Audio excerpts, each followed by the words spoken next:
Pukul 6 waktu Indonesia Tengah.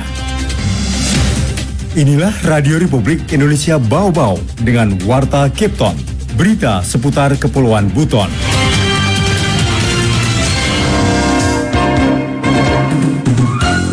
Hari ini kita berupaya, kita masukkan cabai itu dari luar. Dan sekarang kita fokus untuk bagaimana menyelesaikan naskah perjanjian hibah daerah untuk penyelenggaraan pemilu.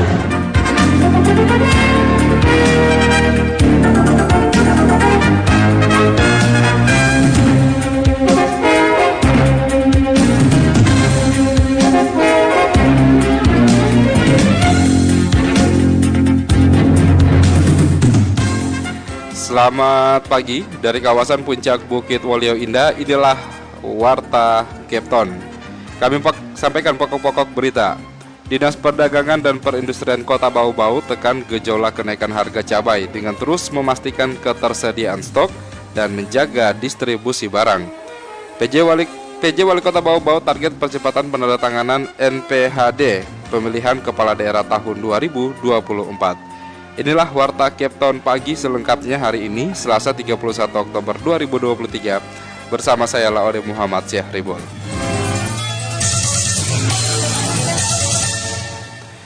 Kita ke berita yang pertama. Dinas Perdagangan dan Perindustrian Kota Bau-Bau tekan gejolak kenaikan harga cabai dengan terus memastikan ketersediaan stok dan menjaga distribusi barang.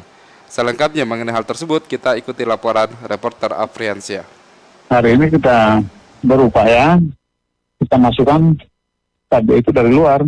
Pemerintah Kota Bau-Bau melalui Dinas Perdagangan dan Perindustrian Disperdagrin terus memastikan ketersediaan stok dan menjaga distribusi barang, salah satunya untuk menekan gejolak kenaikan harga cabai yang bisa memicu inflasi. Kepala Disperdagrin Bau-Bau Laode Ali Hasan mengatakan, saat ini harga cabai keriting di sejumlah pasar mengalami kenaikan dari Rp40.000 menjadi Rp45.000 per kilogram. Kemudian harga cabai merah kecil dari Rp60.000 naik menjadi lebih dari Rp70.000 per kilogram. Menurut Ali, kenaikan harga cabai ini hampir terjadi di seluruh Indonesia. Di Bau-Bau, kenaikan dipicu karena produksi petani menurun, dampak dari fenomena El Nino. Dari ini kenaikannya karena pengaruhnya sekarang panas berkepanjangan nih. Ini kan lagi musim El Nino, jadi cuaca ini mempengaruhi tumbuhnya cabai di daerah termasuk Kota Bau-Bau hari ini sebagai penyuplai daerah lokal kita yang kita harapkan. Karing-karing, kemudian dari Lia Buku, kemudian juga dari Karya Baru. Sekarang cabai ini mungkin tidak bisa tumbuh dengan bagus. Sehingga hari ini kita berupaya, kita masukkan cabai itu dari luar. Untuk menekan kenaikan harga cabai, Disperdagrin Bau-Bau berupaya mendatangkan cabai dari daerah sekitar Bau-Bau dan dari Provinsi Sulawesi Selatan sebagai upaya menjaga ketersediaan stok. Sebelumnya, kata Ali, pihaknya ingin mendatangkan cabai dari Surabaya, namun dari informasi yang diperoleh pihaknya, harganya hampir sama dengan di Sulawesi Selatan. Harga yang ada di Surabaya sekarang sudah hampir sama harga Makassar, dan mereka juga Surabaya juga sekarang sudah pesan di Makassar cabai, sehingga sekarang kita lagi fokus di Makassar ini untuk mendatangkan cabai dalam rangka mengatasi kekosongan dan gejolak harga yang ada di pasar. Jadi upaya-upaya itu yang kita lakukan sekarang. Ali Hasan menambahkan sebagai upaya menjaga kestabilan dan menekan kenaikan harga kebutuhan pokok, pihaknya terus berupaya memastikan stok selalu tersedia dan menjaga distribusinya tetap berjalan lancar. Reporter RRI Bau-Bau, Afriansyah melaporkan.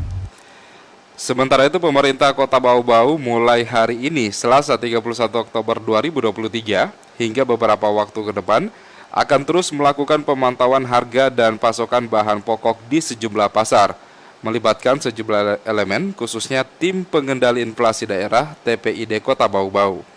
Penegasan ini disampaikan langsung PJ Sekda Kota Bau-Bau Saido Bonsai saat memimpin rapat TPID di kantor Wali Kota Bau-Bau kemarin. Menurutnya, pemantauan ke lapangan guna memastikan kestabilan harga dan pasokan bahan pokok Setelah sejumlah intervensi dilakukan oleh pihak pemerintah Kota Bau-Bau, juga suplai bahan pokok yang masuk ke Kota Bau-Bau hari Minggu kemarin. Hal penting lainnya, kata Saido, sebagaimana yang disampaikan oleh PJ Wali Kota Bau-Bau Muhammad Rasman Manafi melalui tim teknis percepatan data yang telah menyusun sejumlah rekomendasi penanganan inflasi di Bau-Bau melalui input data real time hingga pergerakan harga dan pasokan bahan pokok yang terus terpantau.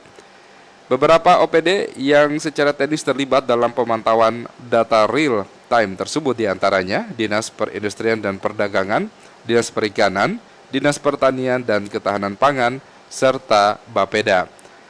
Sementara Kepala Badan Pusat Statistik Kota Bau-Bau, Towedi Martinus Laiko, mengatakan pihaknya juga akan terus berkoordinasi berkaitan proyeksi inflasi, termasuk kesepahaman persepsi terkait metodologi pengolahan data, namun tetap bekerja secara independen. Anda sedang mendengarkan Warta Kepton, berita seputar Kepulauan Buton. PJ Wali Kota Bau-Bau target percepatan penandatanganan NPHD pemilihan kepala daerah tahun 2024. Selengkapnya dilaporkan reporter RRI Bau-Bau Hairul Mulku. Dan sekarang kita fokus untuk bagaimana menyelesaikan naskah perjanjian hibah daerah untuk penyelenggaraan pemilu. Kalau bilang target, ya kita harus selesaikan. Pasca melantik Saido Bonsai sebagai penjabat Sekretaris Daerah Kota Bau-Bau, PJ Wali Kota Bau-Bau Muhammad Rasman Manafi meminta Sekda segera mengurus percepatan anggaran pendapatan dan belanja daerah APBD Perubahan Kota Bau-Bau tahun 2023 yang telah mendapat persetujuan dari penjabat Gubernur Sulawesi Tenggara. Muhammad Rasman mengatakan APBD Perubahan Kota Bau-Bau sangat strategis. Selain untuk membiayai program-program pembangunan daerah, juga khususnya percepatan penandatanganan naskah perjanjian hibah daerah NPHD untuk membiayai pesta demokrasi pemilihan kepala daerah Pilkada di tahun 2024. Dan alhamdulillah di provinsi itu sekitar 3 hari, kalau nggak salah 3-4 hari selesai verif. Kemudian saat itu ada Pak Gubernur lagi ke Jakarta ya. Balik dari Jakarta beliau langsung menandatangani dan kita sudah terima. Dan sekarang kita fokus untuk bagaimana menyelesaikan naskah perjanjian hibah daerah untuk penyelenggaraan pemilu. Kalau bilang target, ya kita harus selesaikan. Jangan lagi kita diskusi yang panjang. Dan saya kira ini sudah bagus antara penyelenggara pemilu, kemudian pemerintah kota. Ini sudah bagus diskusinya. Kita tinggal pertahankan, kemudian kita dorong untuk percepatan penyelesaian. Muhammad Rasman mengatakan naskah perjanjian hibah daerah NPHD Pilkada Kota Bau-Bau tahun 2024 itu nilainya berjumlah 25,9 miliar rupiah lebih dan jumlah tersebut merupakan nilai yang telah disepakati antara Pemkot Bau-Bau dan pihak penyelenggara pemilu. Nilai hibahnya itu kan kemarin di angka 25 ya, 25,9. Jadi di mana-mana yang namanya pengajuan itu pasti lebih tinggi. Pengajuan totalnya kalau nggak salah sekitar 50-an lebih, dan itu akhirnya kita sepakat sekitar 25,9. Jadi kita. Reporter RRI Bau-Bau Hairul Mulku melaporkan. Kita ke berita yang terakhir. Kota Bau-Bau dipastikan kebagian bantuan program rumah tidak layak huni atau RTLH atau bedah rumah yang bersumber dari APBD Pemerintah Provinsi Sulawesi Tenggara Pemprov Sultra tahun anggaran 2023. Kepala Dinas Perumahan Kawasan Pemukiman dan Pertanahan Kota Bau-Bau Siti Amalia Abibu mengatakan, Kota Bau-Bau kebagian program RTLH sebanyak 50 unit. Nilai bantuan tiap unit rumah senilai 50 juta rupiah. Bantuan RTLH tersebut, kata Amalia, berdasarkan surat keputusan SK Kumuh masing-masing kabupaten kota yang ditetapkan oleh kepala daerah masuk dalam kewenangan provinsi di bawah 10 hektar. Dikatakan untuk bantuan program RTLH di Bau-Bau akan difokuskan pada 4 kelurahan, yakni Kelurahan Batara Guru, Tomba, Nganganau Mala, dan Kelurahan Wajo yang saat ini datanya sementara diverifikasi dan divalidasi oleh pihak pemerintah kelurahan. Lebih lanjut dijelaskan, program bantuan RTLH sudah disampaikan ke Bapeda Bau-Bau untuk dikolaborasikan dengan program kemiskinan ekstrim Kota Bau-Bau, sehingga angka penurunan kemiskinan di Kota Bau-Bau dari sisi kebutuhan perumahan dapat dicapai.